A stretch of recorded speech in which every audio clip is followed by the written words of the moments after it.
अस्सलामुअलैकुम my dear students, कैसे हैं आप? उम्मीद करती हूँ आप सब खैरियत से होंगे। आज हम अपने पेल्विक फ्लोर डिसफंक्शन की सीरीज़ में एपिसोड 5 डिस्कस करेंगे, जिसका टॉपिक है कि हाइपरटोनिक, वीक और कोऑर्डिनेशन डिसफंक्शन को हम क्लिनिकली किस तरह से आइडेंटिफाई करेंगे। इसका हम जिसे कहते हैं ना डिफरेंशियल डायग्नोसिस बनाएंगे। हमें कैसे पता चलेगा क्लिनिकली, जब हम पेशेंट को चेक करेंगे, ऑब्जर्व करेंगे, असेस करेंगे, हमें कैसे पता चलेगा कि पेशेंट को किस टाइप का पेल्विक फ्लोर डिसफंक्शन है। वीक, उसके muscles, pelvic floor muscles weak हो गए हैं, टाइट हैं या फिर अनकोऑर्डिनेटेड हैं। ठीक है, तो हम इसमें डिफरेंशिएट करेंगे क्लिनिकली। ठीक है, नोटिस कर लें कि हम क्लिनिकली चीज़ों को देखेंगे, डिफरेंशिएट करेंगे कि हम पेल्विक डिसफंक्शन से पता चलेगा। थोड़ा सा रिकैप कर लेते हैं। ये हमारी एपिसोड 1, 2, 3, 4 है। फर्स्ट एपिसोड में हमने नॉर्मल पेल्विक फ्लोर के फंक्शन डिस्कस किए थे 5S के अकॉर्डिंग। ठीक हो गया। फिर देन हमने सेकेंड एपिसोड में अपनी वीक पेल्विक फ्लोर डिसफंक्शन पढ़ा था कि जब पेल्विक फ्लोर मसल जो है ना वो वीक हो जाए, उनकी स्ट्रेंथ, उनकी फोर्स कम हो जाए, तब बॉडी के अंदर इन 5S में क्या क्या तब्दीलियां आती हैं और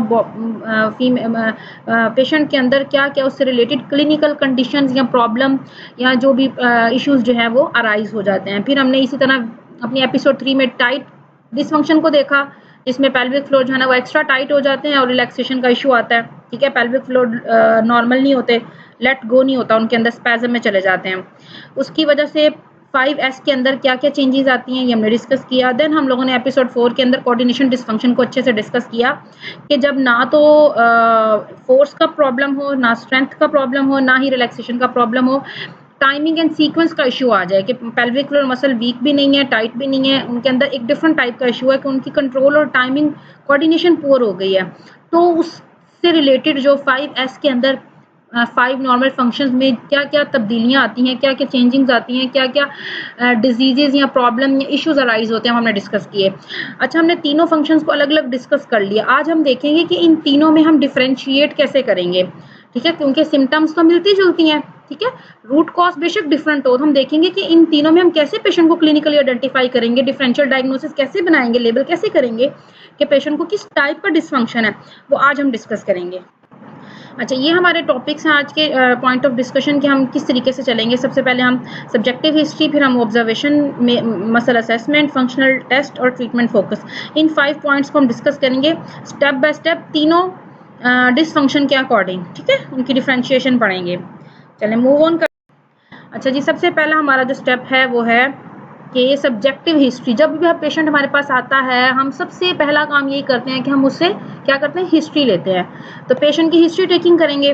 ठीक है, जब हिस्ट्री लेंगे तो उस हिस्ट्री के अंदर ऐसे कौन से पॉइंट्स हैं, ऐसे कौन से क्लू हैं जिसकी वजह से हम डिफरेंशिएट करेंगे टाइप्स के अंदर।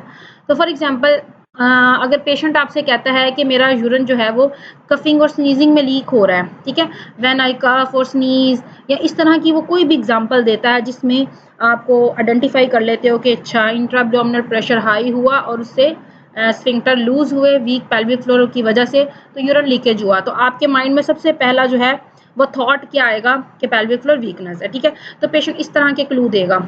वो कह सकता है कि मैं खांसते वक्त, छींकते वक्त या हाई बेंडिंग, जो हमने इसको पढ़ा था उस तरह की कोई भी मूवमेंट वो आपसे शेयर कर सकता है कि इस तरह मुझे यूरिन लीकेज होता है, तो इसका मतलब है कि वीक पेल्विक फ्लोर। इसी तरह पेशेंट कहेगा कि ज़्यादा लॉन्ग स्टैंडिंग के बाद या लॉन्ग पोजीशन के वक्त मुझे जो है वो हैवीनेस फील होती है। पेल्विक फ्लोर पेशेंट जो है, पेल्विक फ्लोर मसल जो है वो वीक है, जाहिर सी बात है उसको कोई प्रोलैप्स या इस तरह का ड्रैगिंग सेंसेशन मिल जाती है। पेल्विक फ्लोर इतने वीक हैं कि वो आपके जो पेल्विक ऑर्गन है उनको एंटी ग्रेविटी सपोर्ट दे दे के थक गए हैं, अब उनकी सपोर्ट वीक हो रही है, जिसकी वजह से हमें इंटरनली पेल्विक एरिया के अंदर प्रेशर फील होना शुरू हो जाता है due to weakness of pelvic floor muscles. ठीक हो गया। इसी तरह पेशेंट कह सकता है कि my core feels weak after pregnancy. Patient को इस तरह की इशारा देता है कि प्रेगनेंसी के बाद मुझे ये मसला हुआ है, कोई भी आपको वो सिम्टम बताता है कोई भी, लेकिन उसको लिंक करता है कि अपनी प्रेगनेंसी के बाद कि मुझे ये प्रॉब्लम हुआ, इनकॉन्टिनेंस का, प्रोलैप्स का, या वट एवर, कोई भी वो आपको अपनी हिस्ट्री देता है सेक्सुअल डिसफंक्शन की या पेल्विक पेन की, वट एवर, बैक एक की, ऐसे जॉइंट की, किसी भी टाइप की हिस्ट्री देता है, लेकिन वो उसको प्रेगनेंसी के साथ भी लिंक कर रहा होता है, तो मोस्ट प्रोबेबली वीकनेस का डिसऑर्डर होगा। ठीक है, तो ये वो चंद पॉइंट्स हैं जिससे हिस्ट्री के दौरान आपको जो वीकनेस डिसफंक्शन की तरफ इशारा करेंगे। ठीक है, तो आपने क्या सोचना है कि इसको स्ट्रेंथ प्रॉब्लम है। इसी तरह अगर पेशेंट आपसे कहता है कि मुझे पेनिट्रेशन में इंटरकोर्स के दौरान पेन होती है, पेशेंट इस तरह की कोई हिस्ट्री दे रहा है, या पेशेंट कहता है कि मैं यूरिन पास करने के लिए जब जाती हूँ तो मैं फुली एम्प्टी नहीं कर पाती, या मुझे मतलब ऐसा फील होता है जैसे कोई टाइटनेस है, कोई आगे से जैसे कोई ब्लॉकेज है, जैसे रास्ता बंद हो गया, मुझे पुश करना पड़ता है, मुझे जोर लगा के अपने ब्लैडर को एम्प्टी करना पड़ता है, इस तरह की हिस्ट्री देता है। या पेशेंट की हिस्ट्री कॉन्स्टिपेशन की आ रही है, ठीक है, कॉन्स्टिपेशन की हिस्ट्री जो है ना वो बहुत ज़्यादा लिंक करती है टाइट पेल्विक फ्लोर के साथ, क्योंकि कॉन्स्टिपेशन उन पेशेंट्स को होती है जिनके प्यूबोरेक्टालिस मसल, पेल्विक फ्लोर मसल जो है ना वो टाइट हो जाते हैं, जिसकी वजह से वो एनल स्फिंक्टर को बहुत टाइटली क्लोज कर लेते हैं, ठीक है, फंक्शनल कॉन्स्टिपेशन आती है। पेशेंट को फील होता है कि मेरा पेल्विस और मेरा पेल्विक एरिया में एक अजीब सी टाइटनेस और प्रेशर है, ठीक है, तो ये भी क्लू है आपकी टाइट पेल्विक फ्लोर डिसफंक्शन की तरफ। जाहिर सी बात है पेशेंट पेल्विक फ्लोर टाइटनेस की तरफ जाएगा तो पेशेंट जो है ना वो यूरिन पास नहीं सही तरीके से कर पाएगा, फुली एम्प्टी नहीं कर पाएगा, स्टूल पास नहीं कर पाएगा, जिसकी वजह से कॉन्स्टिपेशन की तरफ चला जाएगा।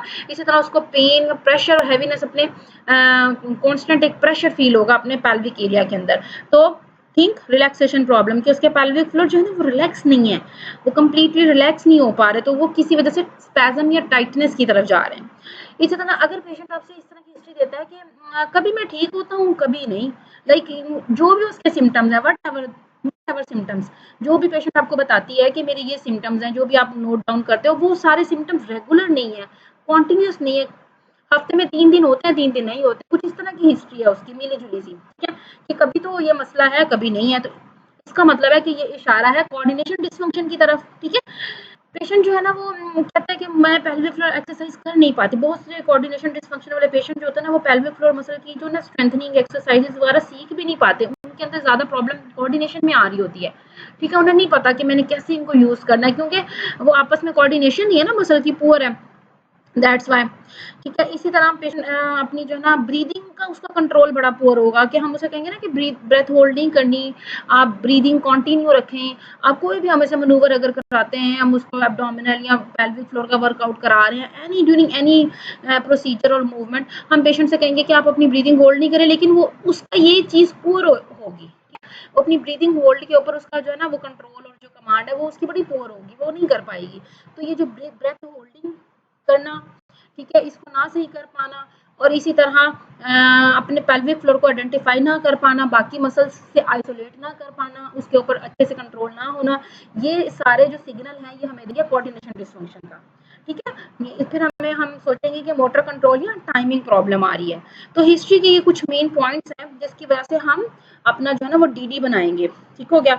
तो ये कुछ जनरलाइज चीजें हैं कि अगर पेशेंट वीकनेस का है, टाइटनेस का है या कोऑर्डिनेशन डिसफंक्शन का है, तो हमें कैसे क्लू मिलेंगे पेशेंट की हिस्ट्री में से, ओके। नेक्स्ट है हमारी ऑब्जर्वेशन। ऑब्जर्वेशन में भी हम कुछ चीज़ें भी नोट करेंगे हिस्ट्री के बाद, जब हम पेशेंट को असेस करेंगे, फर्दर हम स्टेप फॉरवर्ड जाएंगे, तो हम ऑब्जर्वेशन की तरफ जाएंगे, तो हम देखेंगे कि जो वीकनेस वाला पेशेंट होगा ना, जो पेशेंट वीकनेस वाली होगी ना, उसके पेल्विक फ्लोर मसल या ओवरऑल जो है उसकी टोन लो होगी, लो टोन होगी, ठीक है, लो मसल टोन, हमें एक स्ट्रॉन्ग हिंट मिलेगा हमें कि ये ना वीक है।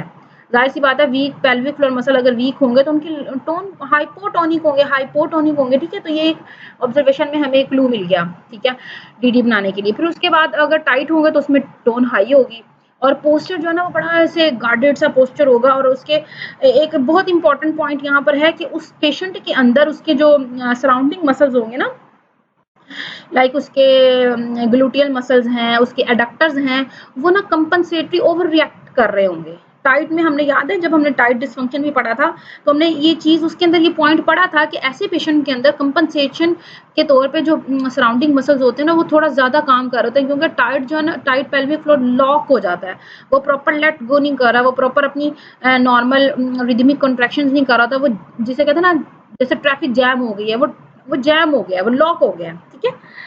तो बाकी जो सराउंडिंग मसल्स है ना उनको ओवरवर्क करना पड़ रहा होता है। इसी तरह अगर वो एक्सरसाइज भी करना चाहेगा तो उसके सराउंडिंग जो मसल्स है ना वो ज्यादा कंपनसेटरी मूवमेंट हमें दे रहे होते हैं।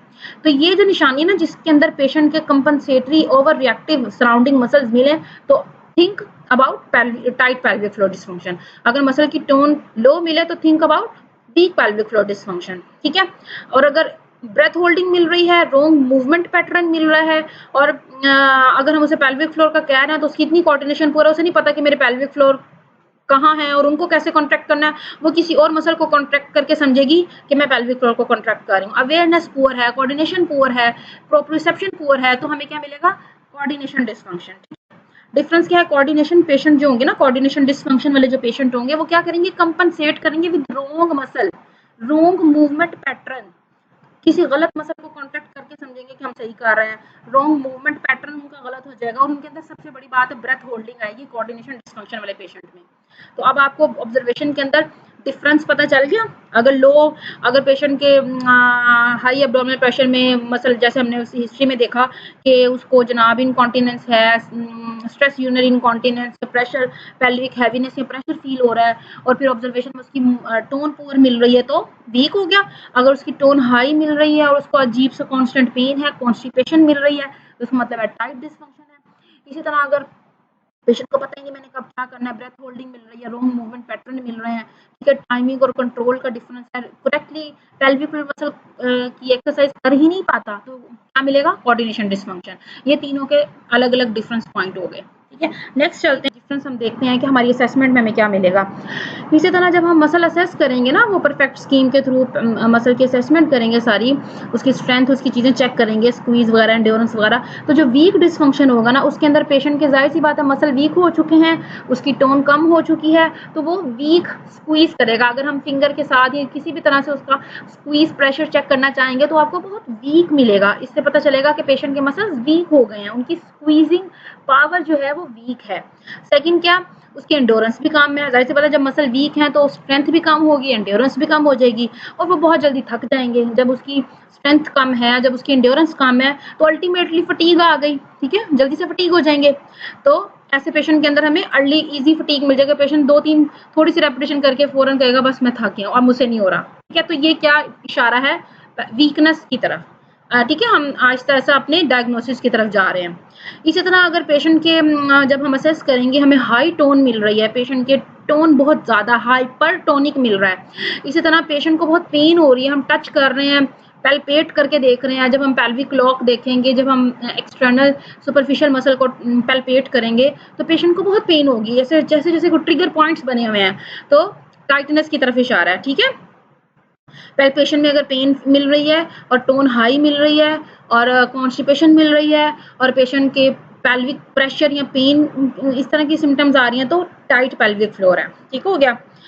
अच्छा, अब कोऑर्डिनेशन में क्या है कि अगर पेशेंट, हमने पहले ये पढ़ा था कि पेशेंट करेक्ट मसल को आइडेंटिफाई नहीं कर पाएगा, wrong movement pattern, wrong muscle, wrong सारी चीजें होंगी तो कोऑर्डिनेशन थी। इसी तरह उसकी स्ट्रेंथ जो है ना वो कम ज्यादा वेरिएबल कुछ हो सकता है, इसका स्ट्रेंथ के साथ बहुत ज्यादा कनेक्शन नहीं है, उसकी स्ट्रेंथ जो है ना वो इसके साथ इतना लिंक नहीं करती, इसका जो है ना मोटर कंट्रोल का प्रॉब्लम है यहाँ पर, टाइमिंग का, मोटर कंट्रोल का, तो इस वजह से स्ट्रेंथ वेरिएबल हो सकती है। इसी तरह कंट्रैक्शन भी इनकंसिस्टेंट है, कभी ठीक करेगा कभी नहीं करेगा, कभी बहुत अच्छी कर लेगा कभी नहीं करेगा। इसी तरह पेशेंट भी कहेगा मुझे जो सिम्टम्स हैं वो भी कभी होती हैं कभी नहीं होती, ठीक है। इनकंसिस्टेंट किस्म की उसकी सिम्टम्स भी आएंगी और इनकंसिस्टेंट उसकी कंट्रैक्शंस भी आएंगी, ठीक है।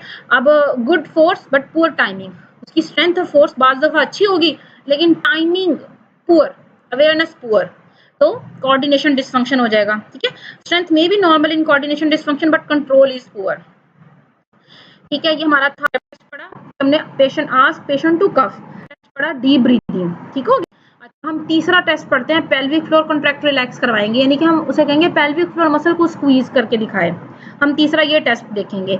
तो पेशेंट वीक पेल्विक फ्लोर वाला क्या करेगा, हम उसे कहेंगे कॉन्ट्रैक्ट करो रिलैक्स करो, ये हमने टेस्ट करवाया है, ठीक है। पेल्विक फ्लोर को कॉन्ट्रैक्ट करो और रिलैक्स करो। अच्छा, अब हम देखते हैं तीनों डिसफंक्शन में क्या क्या होगा। वीक वाला पेशेंट क्या करेगा, कर लेगा कॉन्ट्रैक्ट, इसका पैटर्न ठीक है, उलट नहीं है, कॉन्ट्रैक्ट करेगा लेकिन वीक, क्योंकि वो वीक हुआ हुआ है, वीक स्क्वीज आएगा, वीक कंट्रैक्शन आएगी।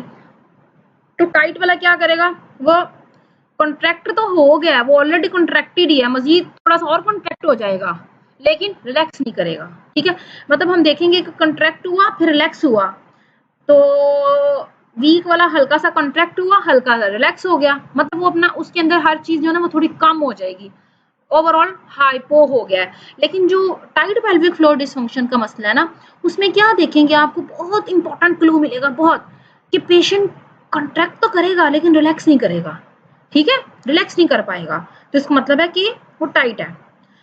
अच्छा, अब कोऑर्डिनेशन में क्या करेगा, वो दोनों काम कर लेगा, लेकिन वो ना बाज दफा रॉन्ग पैटर्न कर लेगा, कॉन्ट्रैक्ट रिलैक्स सही नहीं करेगा, या पता क्या करेगा कि कॉन्ट्रैक्ट है तो कॉन्ट्रैक्टर रिलैक्स नहीं कर पा रहा, या रिलैक्स है तो कॉन्ट्रैक्टर नहीं हो पा रही, उससे उसको स्ट्रगल करनी पड़ेगी स्विच ऑफ करने के लिए। जैसे हम light on light off button चलाते हैं, हम फैन चलाते हैं, बंद करते हैं, ठीक है ना, लाइट बटन बंद करते हैं, उससे ना वो जो स्विच है ना ऑन और ऑफ के दरमियान, कॉन्ट्रैक्ट और रिलैक्स के दरमियान, वो सही नहीं कर पाएगा, वो स्मूथली या कंसिस्टेंटली नहीं होगा, कभी तो हो जाएगा कभी नहीं होगा, यानी कि इनकंसिस्टेंट होगी, इनकंसिस्टेंट सिम्टम्स भी ऐसी थी और इसके अंदर कंट्रैक्शंस भी ऐसी मिलेंगी, ठीक हो गया। तो पेशेंट जो है ना वो कुछ भी सही तरीके से कर नहीं पाएगा, इनकोऑर्डिनेटेड होगा। ओके, जब हम कह रहे हैं कि कॉन्ट्रैक्ट करो, वो रिलैक्स हुई जा रहा है, रिलैक्स हुई जा रहा है, वो और नीचे को पुश कर रहा है, मतलब वो समझ नहीं पाएगा कि मैंने, हालांकि उसको कॉन्ट्रैक्ट अलग से कॉन्ट्रैक्ट भी करना आता है, अलग से रिलैक्स भी करना आता है, स्ट्रेंथ प्रॉब्लम भी नहीं है, रिलैक्सेशन प्रॉब्लम भी नहीं है, लेकिन सिग्नल प्रॉब्लम है, ठीक है, सिग्नल नहीं समझता। ओके, अब हम आ जाते हैं अपने लास्ट पॉइंट पर, ट्रीटमेंट फोकस, ठीक हो गया। अच्छा, अब हम देखते हैं सबसे पहले कि, अच्छा बच्चों, हमने देख लिया कि वीक, टाइट और कोऑर्डिनेशन डिसफंक्शन में हिस्ट्री में क्या चीज़ें हमने नोट की, फिर हमने ऑब्जर्वेशन में क्या चीज़ें नोट की, फिर हमने पैल्पेशन में क्या चीज़ें नोट की, फिर हमने मसल असेसमेंट में क्या चीज़ें नोट की जब हम उसकी परफेक्ट स्कीम करते हैं, फिर हमने देखा कि हम उसके फंक्शनल टेस्ट करेंगे 3 तरह के, उसमें हम क्या क्या नोट करेंगे। यहाँ तक आपको क्लियर हो गया कि आपने सारे वो क्लू इकट्ठे कर लिए, अपने पास नोट डाउन कर लिए हैं कि ये आप 80% तक आप कंफर्मेशन आ जाएगी कि 90% तक आपको कंफर्मेशन आ जाएगी कि पेशेंट वीक का है, टाइट का है या उसका है, ठीक हो गया। अब हम चलते हैं, जब हमें फर्दर हम क्या कर लेंगे, उसको अपनी तसल्ली करके डायग्नोसिस बना लिया हमने फॉर एग्जांपल, तो अब हम देखेंगे कि हमने उसको ट्रीटमेंट कैसे देना है, ठीक हो गया। अब ट्रीटमेंट के लिए हम देखेंगे कि अगर हमारा patient weak pelvic floor dysfunction वाला है तो हम फोकस करेंगे स्ट्रेंथ के ऊपर, ऐसा ट्रीटमेंट देंगे जो बिल्ड करेगा स्ट्रेंथ, ठीक है, उसको प्रोग्रेसिव स्ट्रेंथनिंग करवाएंगे, कीगल्स की step by step strengthening exercises करवाएंगे, एंड्योरेंस की ट्रेनिंग करवाएंगे, फंक्शनल लोडिंग करवाएंगे, ये हमारा ट्रीटमेंट प्लान होगा। फिर इसके अंदर फर्दर सारी एक्सरसाइजेज आ जाएंगी। अगर पेशेंट है टाइट पेल्विक फ्लोर डिसफंक्शन वाला तो हम क्या करेंगे, उसकी फोकस करेंगे उसकी रिलैक्सेशन के ऊपर, क्योंकि पेल्विक फ्लोर में स्ट्रेंथ इशू तो है नहीं, रिलैक्सेशन इशू है, तो हम उसी को टारगेट करेंगे। पेशेंट के पेल्विक फ्लोर को रिलैक्स करने के लिए हम डिफरेंट टेक्निक्स यूज कर सकते हैं, डाउन ट्रेनिंग, ब्रीदिंग टेक्निक्स हैं, मैनुअल थेरेपी करेंगे उसको रिलीज करने के लिए, स्ट्रेचिंग करवाएंगे ताकि वो रिलैक्स हो जाए, ठीक हो गया। तो हमारा मेन फोकस ये पॉइंट्स होंगे। इसी तरह अगर कोऑर्डिनेशन डिसफंक्शन है तो हम क्या करेंगे, हम पेशेंट को रीट्रेन करवाएंगे, उसके कनेक्शंस को, उसके ब्रेन और मसल का जो कनेक्शन है ना, जो पुअर हो गया, जो सिग्नल इशू आ गया, जो मोटर कंट्रोल का प्रॉब्लम आ रहा है, हम उसको ट्रीट करेंगे। मोटर कंट्रोल एक्सरसाइजेस करवाएंगे, टाइमिंग ड्रिल्स करवाएंगे, फंक्शनल ट्रेनिंग करवाएंगे, ब्रीदिंग प्लस पेल्विक फ्लोर को आपस में सिंक्रोनाइजेशन करवाएंगे। इसी तरह बायो फीडबैक इसके अंदर हम ऐड ऑन कराएंगे जब भी हमें जरूरत पड़ेगी, ठीक हो गया। तो आई होप आपको ट्रीट होगी कि हमने किस पे फोकस करना। अब हम थोड़ा सा जनरल समरी इसको थोड़ी सी रिवीजन करते हैं कि आपको अभी तक क्या समझ आया, अपने आप को आप चेक करें तीनों में क्या डिफरेंस है, ठीक है। तीनों को हमने क्लिनिकली भी देख लिया। वीक के अंदर मेन प्रॉब्लम क्या है, पुअर स्ट्रेंथ, टाइट के अंदर पुअर रिलैक्सेशन, और कोऑर्डिनेशन के अंदर पुअर टाइमिंग। एक का मसला स्ट्रेंथ है, रिलैक्स, दूसरे का रिलैक्सेशन है, तीसरे का टाइमिंग है। तो ये है main difference in between 3 type of pelvic floor dysfunction. Okay, tone क्या है, वीक की लो है, टाइट की हाई है, और कोऑर्डिनेशन की अनयूजुअल है, नॉर्मल होगी, ठीक है। कॉन्ट्रैक्शन में क्या डिफरेंस आएगा, वीक की वीक होगी, टाइट की स्ट्रॉन्ग होगी, बल्कि ओवर स्ट्रॉन्ग हो जाएगी, ओवर रिएक्टिव होगी, स्ट्रॉन्ग, और वेरिएबल होगी कोऑर्डिनेशन के अंदर। इसी तरह रिलैक्सेशन का अगर पॉइंट ले रहे हैं तो वीक में रिलैक्सेशन नॉर्मल है, टाइट में पुअर आएगी, और कोऑर्डिनेशन में टाइमिंग इनकंसिस्टेंट है, कभी ठीक होगी कभी नहीं होगी, हर चीज इसमें वेरिएबल आएगी। पेन में क्या आएगा, वीक में यूजुअली पेन नहीं होती, वीक पेल्विक फ्लोर डिसफंक्शन के और मसाइल हैं, इसमें मेजर इशू पेन नहीं होता। जो मेजर पेन का इशू है ना वो हमेशा टाइट में होता है, ठीक है। सबसे ज्यादा कॉमन जो पेन का मसला पेशेंट बताते हैं ना वो टाइट वाले में है। सम टाइम कभी होगी कभी नहीं होगी, वेरिएबल, अगेन वेरिएबल, कोऑर्डिनेशन में अगेन वेरिएबल। उसके बाद लीकेज, लीकेज का मसला भी वीक में होगा, ठीक है। जो भी लीकेज है, क्योंकि मसल वीक हुए, स्फिंक्टर लूज हुए और लीकेज स्टार्ट हुआ। Leakage, prolapse, urinary, stool, faecal leakage, इस तरह के सारे जो इनकॉन्टिनेंस हैं, यूरिनरी और फीकल, और ये सारा 95% किस में आएगा? वीक में। ठीक हो गया। अच्छा, और टाइट में नहीं होगा, टाइट में लीकेज का मसला नहीं होगा, टाइट में पेन का मसला होगा, ठीक है। और कोऑर्डिनेशन में लीकेज का मसला इस तरह से होगा, एक्टिविटी डिपेंडेंट होगा, ठीक है। प्रोलैप्स का मसला भी हमने कोऑर्डिनेशन में डिस्कस किया कि प्रोलैप्स और लीकेज ये सारे मसले ना विद एक्टिविटी रिलेट कर रहे होंगे, रेस्ट में ठीक होंगे। ये बहुत बड़ा डिफरेंस है। फॉर एग्जांपल अगर एक पेशेंट लीकेज के साथ आ गया, अब आप कैसे आइडेंटिफाई करोगे कि ये कोऑर्डिनेशन का है या वीक का है, क्योंकि टाइट में तो नहीं ना होगा। तो इन दोनों में आइडेंटिफाई करने के लिए आपने ये देखना है कि पेशेंट को रेस्ट में भी होती है कि नहीं होती है, आगे पीछे भी होती है कि नहीं, या किसी खास किस्म की एक्टिविटी के साथ लिंक कर रही है। ठीक हो गया। अच्छा जी, उसके बाद हम देख नेक्स्ट हमारा पॉइंट है कॉन्स्टिपेशन का। और कॉन्स्टिपेशन जो है ना वो 95% प्रॉब्लम आएगी टाइट पेल्विक फ्लोर डिसफंक्शन में, ठीक है। हाँ, कोऑर्डिनेशन के अंदर भी कभी कभार इनकंसिस्टेंट फंक्शनल कॉन्स्टिपेशन हो जाएगी, ठीक है। अच्छा, उसके बाद हमारा ट्रीटमेंट की जो बेस्ट स्ट्रेटजी है ना हमारी, वो वीक के अंदर स्ट्रेंथनिंग ट्रीटमेंट हम देंगे, स्ट्रेंथ ट्रेनिंग करवाएंगे, कीगल सारी स्टेप बाय स्टेप एंड्योरेंस वगैरह करेंगे। टाइट के अंदर रिलैक्सेशन ट्रेनिंग कराएंगे, स्ट्रेचिंग एक्सरसाइजेज और ब्रीदिंग और मैनुअल रिलीज, लोकल हम मैनुअल सारा पेल्विक फ्लोर को रिलीज करेंगे सारा। इस तरह की जो है ना डाउन ट्रेनिंग वगैरह सारी हम कराएंगे रिलैक्सेशन अचीव करने के लिए। जितने भी हमारे पास मेथड हैं वो हम टाइट में कराएंगे, ठीक है। टाइट पेल्विक फ्लोर में हम कीगल्स नहीं कराएंगे, कभी भी नहीं कराएंगे, बल्कि वो एग्रावेट कर जाता है उनका मसला।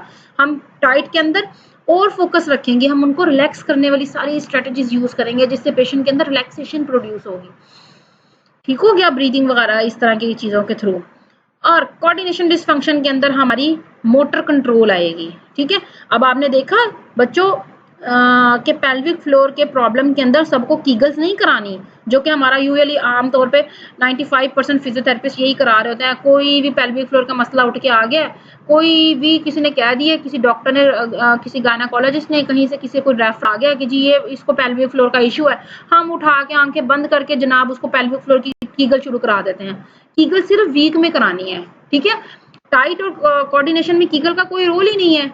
कीगल एक्सरसाइजेस का रोल सिर्फ वीक पेल्विक फ्लोर डिसफंक्शन के अंदर है। और हर यूरिनरी इनकॉन्टिनेंस वीकनेस का इशारा नहीं देती, कोऑर्डिनेशन डिसफंक्शन में भी यूरिनरी इनकॉन्टिनेंस होती है, ठीक है। वो आपने आइडेंटिफाई करना है सिर्फ। अब ये एक पॉइंट पे थोड़ी आपने लेबल कर देना कि इसको वीक है ये, आपने उसकी हमने भी 5-6 पॉइंट्स पढ़े हैं, सारा आपने डिफरेंस देखा है कि किस तरह हम क्लिनिकली उसको आइडेंटिफाई करेंगे। आपने तसल्ली से उसकी हिस्ट्री से शुरू करना है और फिर उसके observation, palpation, assessment, each and every, फिर सारे टेस्ट करवाएंगे आप, तब जाके आप उसको क्लिनिकली आइडेंटिफाई करेंगे कि कौन सी टाइप है, फिर उसके अकॉर्डिंग आपने ट्रीटमेंट मेथडोलॉजी यूज करनी है। ठीक हो गया। अच्छा जी, और आज का हमारा टेक होम मैसेज क्या है कि week muscles need strengthening, tight muscle need relaxation, uncoordinated muscle need pre training. ये हमारा मेन समरी थी आज के लेक्चर की, जिसको हमने खुल डुल के अच्छे से डिस्कस किया। The goal of assessment is not to label every patient as weak or tight. It is, हमने ये लेबल नहीं कर देना, गोल नहीं है हमारा ये लेबल के पास ये इसको ये मसला है, बल्कि हमने आइडेंटिफाई करना है what the pelvic floor is failing to do, generate force, relax और कोऑर्डिनेशन, क्या इशू है हमने आइडेंटिफाई भी करना है। ठीक हो गया बच्चों। तो आज आपके लिए मैं एक केस भी लेकर आई हूँ। अगर आपने मेरा लेक्चर अच्छे से सुना ना तो आप फौरन से मुझे बता दोगे कि इसमें क्या प्रॉब्लम है। बताना है आपने कि एक वुमेन जो है वो यूरिन लीक कर रही है, only when she jumps, has no pain, good muscle strength, note करें muscle strength good, no pain, pain no. जब वो जंप करती है तब उसको यूरिन लीकेज होता है। On examination but contract her pelvic floor after landing instead of before take off. अब आपने इसको असेस करना है कि इसको किस टाइप का पेल्विक फ्लोर डिसफंक्शन है। ये आपने मुझे कमेंट में बताना है, मुझे पता चलेगा कि आपको कितना अच्छा समझ आया है। ठीक है, तीनों को डिफरेंशिएट करना। ख्याल रखो, लेक्चर समझ आया हो तो आप इसको शेयर लाइक करें ताकि दूसरों को भी सदका जारिया समझ के। अब अगर आप अच्छा पेशेंट ट्रीट करेंगी, अगर एक मदर हेल्दी होगी तो उसकी पूरी फैमिली हेल्दी होगी। ठीक है, तो विमेन हेल्थ के ऊपर इन्वेस्ट करना सबसे स्ट्रॉन्ग इन्वेस्टमेंट है। हम खुद फीमेल्स हैं, हमें पता है फीमेल्स के किस तरह के मसाइल होते हैं। तो फीमेल्स का हेल्दी होना एक पूरी फैमिली नस्लों के अंदर जाता है। तो आप सब सदका जारिया समझ के पेशेंट्स को अच्छा ट्रीट करें, और अच्छी जो नॉलेज है वो दूसरों तक ज़रूर शेयर करें। ठीक है, अपना बहुत सारा ख्याल रखें, दुआओं में याद रखें। फिर मिलते हैं इंशाल्लाह नेक्स्ट वीडियो में। अल्लाह हाफिज़।